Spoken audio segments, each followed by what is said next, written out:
Sonnet. लफ्ज़ sonnet Italian ज़बान sonetto से लिया गया है। वैसे तो इसका ओरिजिनेटर जियाकोमो डी लैंटनी को माना जाता है, लेकिन फादर ऑफ इंग्लिश सोनेट या फादर ऑफ सोनेट पेट्रार्का को कहा जाता है, क्योंकि पेट्रार्क ही वो राइटर है जिसने इसको शोहरत बख्शी। आगाज़ तो इसका जियाकोमो डी लैंटनी ने किया, लेकिन इसको शोहरत बख्शने वाले का नाम था पेट्रार्क। तो अगर आप पेट्रार्क की बात करें तो ये 1304 में पैदा हुआ और 1374 में इसकी वफ़ात हुई। मैं साथ राइटर का नाम इसलिए और उसकी डेट ऑफ बर्थ इसलिए दे देता हूँ ताकि आपको ये आइडिया हो कि वो राइटर आज से कितनी देर पहले इस दुनिया में मौजूद था या वो किस दौर से ताल्लुक़ रखता है। और अगर देखा जाए तो ये इंग्लिश का जो है ना एंग्लो नॉर्मन एज बनती है इंग्लिश की, ठीक है। रेनेसांस अभी शुरू नहीं हुआ था। तो याद रखें कि पेट्रार्का ने इसको शोहरत बख्शी और इसीलिए इसको सोनेट को पेट्रार्का से मखूज़ करके इटली के सोनेट को पेट्रार्कन सोनेट भी कहा जाता है। तो अब मैं आपको बताता चलूँ कि सोनेट की करैक्टरिस्टिक्स क्या होती हैं। It is basically a 14 line poems. पहली बात तो याद रखें कि ये 14 लाइन पर मुश्तमिल एक नज़म होती है। दूसरी करैक्टरिस्टिक्स ये है कि ये अयम्बिक पेंटामीटर में लिखी जाती है। और तीसरी करैक्टरिस्टिक्स ये है कि ये लायरिक पोइट्री है। याद रखें कि ये लायरिक है, ये लायरिक में शामिल होती है। पोइट्री की दो किस्में होती हैं, नरेटिव और लायरिक। तो इसको हम दोनों में से लायरिक में शामिल करते हैं। तो सोनेट की 4 किस्में आपके सामने रखी हैं। होती तो बेसिकली 2 हैं, पेट्रार्कन सोनेट और इंग्लिश सोनेट। इंग्लिश के शेक्सपियरियन एक ही बात है, लेकिन हम कुछ और राइटर से उनके पर्सनल सोनेट की बुनियाद पर इसको 4 अक़साम में तकसीम करके पढ़ेंगे, स्पेंसेरियन सोनेट और मिल्टॉनिक सोनेट। तो आइए सबसे पहले हम मुतालिया करते हैं पेट्रार्कन सोनेट का। पेट्रार्कन को रेगुलर सोनेट भी कहा जाता है और इटालियन सोनेट भी कहा जाता है। पेट्रार्कन लफ्ज़ जो है ये पेट्रार्का से महफूज है। राइटर का नाम है पोएट फ्रांसिस्को पेट्रार्क। तो ये एक लायरिक पोएट था 14वीं सदी का। इसने इन्वेंट नहीं किया था, मैं आपको पहले भी बता चुका हूँ कि जियाकोमो डी लैंटनी ने इसको इन्वेंट किया था, लेकिन इसका नाम पेट्रार्क से क्यों मखूज़ हो गया, क्योंकि पेट्रार्क ने इसको शोहरत बख्शी थी। तो याद रखें कि अब हम देखेंगे पेट्रार्कन सोनेट या इटालियन सोनेट की करैक्टरिस्टिक्स क्या हैं। पहले नंबर पर तो इसकी 14 लाइन को 2 हिस्सों में तकसीम किया जाता है। पहला हिस्सा 8 लाइन पर मुश्तमिल और दूसरा हिस्सा 6 लाइन्स पर मुश्तमिल। 8 लाइन्स के पहले फंटेंजी को ऑक्टेव कहा जाता है, जबकि 6 लाइन पर मुश्तमिल दूसरे स्टैंजे को सेस्टेट बोलते हैं। ऑक्टेव के अंदर जो 8 लाइन्स हैं उसको मज़ीद 2 स्टैंजों में 2 क्वैट्रेन में तकसीम किए गए। 4 लाइन के स्टैंजे को क्वैट्रेन कहते हैं, 8 लाइन के स्टैंजे को ऑक्टेव कहते हैं। तो 2 क्वैट्रेन की जो राइम स्कीम है वो है ए बी बी ए, जबकि सेस्टेट में राइम स्कीम पाई जाती है सी डी सी। तो इस तरह ये 14 लाइन की जो राइम स्कीम है ये आपके सामने रख दी गई है। और 14 लाइन्स कैसे हैं, पहला स्टैंजा 8 लाइन्स पर मुश्तमिल है, दूसरा स्टैंजा 6 लाइन्स पर मुश्तमिल है। तो नेक्स्ट हम पढ़ते हैं कि the 14 lines of a Petrarchan sonnet are divide into 2 groups are lines of 2 parts. पहला जो 8 लाइन्स का ऑक्टेव है उसमें कोई प्रॉब्लम होती है या कोई सवाल होता है, जबकि दूसरा जो 6 लाइन्स पर मुश्तमिल सेस्टेट है उसमें उस प्रॉब्लम का सलूशन होता है या उस सवाल का जवाब होता है। तो इसमें पेट्रार्कन सोनेट में एक चीज़ याद रखें कि इसमें 2 चीज़ें आपके सामने आएंगी बहुत ही इम्पॉर्टेंट, और ये टर्म्स हैं सोनेट से रिलेटेड। एक टर्म का नाम है वोल्टा। वोल्टा क्या होता है, ये 8 लाइन्स के बाद चूँकि एक तो राइम स्कीम भी या अलग चेंज हो जाती है और स्टैंजे का पैटर्न भी चेंज हो जाता है और इवन के अंदर थॉट भी चेंज हो जाता है। यानी कि पहले 8 लाइन्स के अंदर पूछा जाता है कोई सवाल, पहले 8 लाइन्स के अंदर होती है कोई प्रॉब्लम, जबकि आखिर की जो 6 लाइन्स हैं उनके अंदर सलूशन होता है, उस सवाल का जवाब होता है, उसकी राइम स्कीम अलग होती है, इवन के स्टैंजे की लेंथ भी बदल जाती है। तो इस सडन चेंज को वोल्टा कहा जाता है। तो 9th लाइन के अंदर जो है सोनेट का जो पेट्रार्कन सोनेट उसका वोल्टा 9th लाइन में आता है। तो वोल्टा का मीन्स होता है इटालियन वर्ड है जिसका मतलब है टर्न, अचानक टर्न लेते हैं ना यहाँ पर पोएम। तो the sudden change of thought और पैटर्न इज कॉल्ड वोल्टा। उसके बाद वोल्टा के साथ एक छोटी सी अलामत होती है जिसे हम कज़ेरिया बोलते हैं। तो आप ये याद रखिए, there will always be a caesura after the end of 8th line, यानी जब वोल्टा शुरू होगा तो वहाँ पर कज़ेरिया की अलामत होगी। कज़ेरिया ऐसी अलामत होती है जिसे हम सेमी कॉलन भी बोलते हैं बाज़ का। ऊपर नुक्ता फुल स्टॉप होता है और नीचे कामा होता है, और ये दोनों जो अलामतें इकट्ठी जब मिल के आती है तो इनको काज़ेरिया बोला जाता है। यहाँ पर तो ये काज़ेरिया इसलिए कहलाता है क्योंकि ये वोल्टा को पहले, यानी जो वोल्टा को डिफ़ाइन करता है पहली 8 लाइन को और अगली 6 लाइन्स के दरमियान, ये जो छोटा सा पास है हम इसको बोलते हैं काज़ेरिया। तो नेक्स्ट हम आएंगे शेक्सपियरियन सोनेट पर।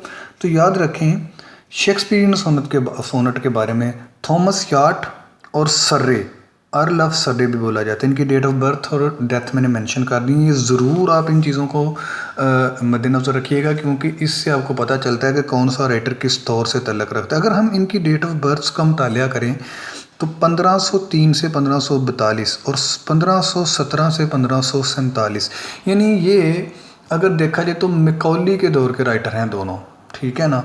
अगर इन पर, और लेकिन इनका तल्लक इंग्लैंड से है, इनका तल्लक इटली से नहीं।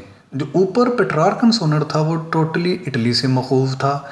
ये इंग्लिश सोनेट है और इससे में हम पढ़ रहे हैं याट और सर्रे के बारे में। ये दो बहुत ही बुनियादी पोइट हैं इस लाइन में, are considered to be the beginner of English sonnet.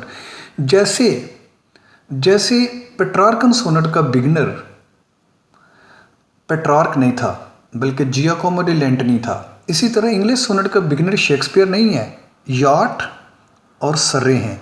लेकिन शेक्सपियर को क्यों इससे मखूज़ कर दिया गया? क्योंकि उसने शोहरत बख्शी थी इसको। याट और सर्रे बिगिनर्स हैं। A Shakespearean sonnet is a variation on the Italian sonnet. अब याद रखें कि शेक्सपियरियन सोनेट जो है इटालियन सोनेट से थोड़ा सा डिफरेंट है। अब हम देखेंगे क्यों डिफरेंट है। The form involve in English during the around the time of Elizabethan era. ये एलिजाबेथन एरा में इंग्लिश में आए। तो याद रखें कि इसकी जो 14 लाइन्स हैं डिवाइडेड इनटू 4 सब ग्रुप्स। कितने ग्रुप्स में तकसीम किया गया? 4 ग्रुप्स में। पहले जो 3 ग्रुप्स हैं उनमें 3 क्वैट्रिन है, यानी क्वैट्रिन से मुराद है 4-4 लाइन पर मुश्तमिल 3 स्टैंजे हैं। पहले सब ग्रुप में 4-4 लाइन पर 3 स्टैंजे हैं जो कि 12 लाइन्स बनती हैं। आखिरी सब ग्रुप जो है वो सिर्फ 2 लाइन पर मुश्तमिल है जिसको हम हीरोइक कपलेट बोलते हैं। इट मीन इसकी 14 लाइन्स 8 और 6 में तकसीम नहीं है, 4-4-4 12 लाइन्स, 4-4 लाइन के 3 स्टैंजे हैं और एंड पर एक 2 लाइन्स का हीरोइक कपलेट है। तो इस तरह ये 12 लाइन्स बनती हैं। तो each line typically 10 syllable phrased in iambic pentameter. तो ये भी आयम्बिक पेंटामीटर में लिखा गया। Shakespearean sonnet implies alternate scheme. अब देखिए इसकी राइम स्कीम क्या है। इसके हर स्टैंजे की राइम स्कीम अलग है दूसरे से। पहले स्टैंजे की राइम स्कीम है AB, दूसरे की है CD, तीसरे स्टैंजे की राइम स्कीम है EF। इस तरह ये 4-4 लाइन वाले 3 स्टैंजे ख़त्म हो गए क्वैट्रिन, और ये 12 लाइन्स हो गई। आगे पे जो एंड पर 2 लाइनें हैं उनकी राइम स्कीम है G। तो याद रखें कि ये इसकी 14 लाइन्स की जो राइम स्कीम है ये आपके सामने आ रही है। तो इसकी जो पहली 12 लाइन्स हैं उसमें किसी प्रॉब्लम को बयान किया जाता है और आखिर की 2 लाइन में सोल्यूशन होता है। यानी इसका जो वोल्टा है वो 13वीं लाइन में आएगा और कज़ेरिया भी पहली 12 लाइन्स के बाद आएगा। यानी इसकी जो सडन चेंज ऑफ थाट है, sudden change of rhyme scheme है, वो 12 लाइन्स के बाद आती है। तो most of the Keats, John Keats का जो स्टैंजा है वो भी इसी राइम स्कीम को फॉलो करता है। अब हम थोड़ा सा पढ़ेंगे दोनों का डिफरेंस क्या है, पेट्रार्का का और शेक्सपियर का। तो वो डिफरेंस आप ऊपर भी पढ़ चुके हैं कि उसकी राइम स्कीम है वो पहला से 8 लाइन पर मुश्तमिल है, दूसरा 6 पर। इसके पहला जो हिस्सा है वो 12 लाइन पर मुश्तमिल है जिसमें 3 क्वैट्रिन है। उसका पहला हिस्सा 8 लाइन पर मुश्तमिल है जिसमें 2 क्वैट्रिन है। उसके दूसरे हिस्से में 6 लाइन्स हैं जिसमें 2 टरसठ हैं, ठीक है। तो टरसठ 3 लाइन पर मुश्तमिल स्टैंजे को बोला जाता है, जबकि इसके जो दूसरा हिस्सा है उसमें सिर्फ एक हीरोइक कपलेट है, ठीक है। उसका दूसरा हिस्सा भी मज़ीद 2 स्टैंजों पर मुश्तमिल है, जबकि इसका दूसरा हिस्सा सिर्फ एक स्टैंजा है और वो 2 लाइन्स पर मुश्तमिल है। तो इस तरीके से आप पेट्रार्कन में और इसमें जो है तकसीम कर सकते हैं। बाकी आप मज़ीद इसको पढ़ें, आपको इसके अंदर एंड पर यह भी मिलेगा कि पेट्रार्कन में एक साइबेरियन क्राइबिन वेरिएंट, ठीक है, on the Petrarchan sonnet contain the different rhyme scheme of, उसने इसकी राइम स्कीम को, ये इटालियन से था, क्योंकि इटली का कोई भी राइटर लिखेगा तो उसको हम पेट्रार्कन सोनेट ही बोलेंगे, तो उसने थोड़ा सा पहले स्टैंडे के अंदर राइम स्कीम की तब्दीली जो है उसको फॉलो किया था, लेकिन था वो पेट्रार्कन सोनेट ही। अब हम आते हैं स्पेंसरियन और Miltonic sonnet. Spenserian sonnet is a variation on the Shakespearean sonnet with a more challenging rhyme scheme. अब देखिए इसकी राइम स्कीम है ये शेक्सपियर जैसे, इसके भी पहले हिस्से में 12 लाइन्स है, वोल्टा इसका भी 13वीं लाइन में आ रहा है, कज़ेरिया इसका भी 13th लाइन में 13वीं में जाकर आएगा, लेकिन राइम स्कीम बड़ी मुख्तलिफ हुई। उसकी राइम स्कीम थी A B C D E F और जी जी। इसकी राइम स्कीम है ए बी सी डी और एंड वाली लाइन में ई। थोड़ा सा राइम स्कीम का फ़र्क रख गया, तो देखें इसने अपने आप को यूनिक कर दिया। जब आप दूसरों से मुख्तलिफ काम करते हैं तो तारीख में आपका नाम लिखा जाता है।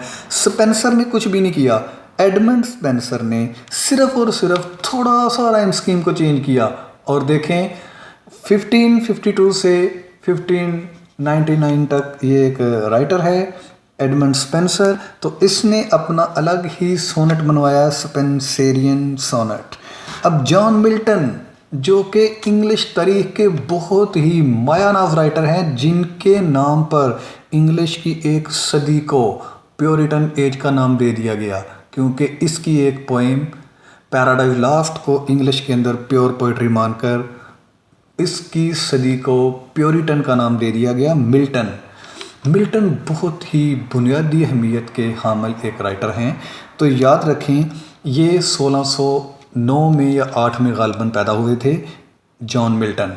तो मिल्टन एक अजीम और मायानाज राइटर हैं, उन्होंने भी सोनेट लिखा, और मिल्टन के सोनेट को इसलिए हम मिल्टॉनिक सोनेट के नाम से याद करते हैं। Miltonic sonnets are evolution of the Shakespearean sonnet, they are examined as an international conflict rather than the themes of the material war. उसके अंदर इंटरनल स्ट्रगल पेश की जाती है। और दूसरी बात रखें, sometimes they would stretch beyond traditional limits of the rhyme and length, ये राइम और लेंथ की ट्रेडिशनल स्कीम से भी बाज़ औक़ात बाहर चले जाते हैं।